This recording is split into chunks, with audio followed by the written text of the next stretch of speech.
โดยสบายดีเนาะทุกคนวันนี้มาอยู่กับบ่าวข้าเจ้าสินเก่าสินเคยเนาะ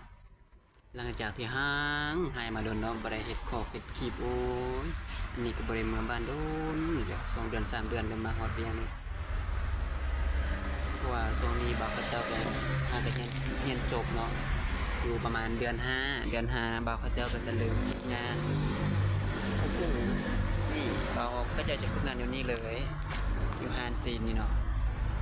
ฝึกงาน3 เดือน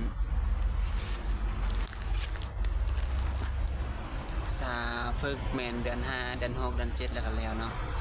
หลังจากที่ฝึกงานแล้วก็กลับมาเซ็งเนาะกลับมาเซ็งแล้วก็ไปสองเฮ็ดเวียกต่อเวียกต่อเนาะคันเฮ็ดบ่นี้ได้ก็เฮ็ดบ่นี้ต่อนะคันหัวหน้าดีเนี่ยใจดีเนาะก็เฮ็ดนี่ต่อ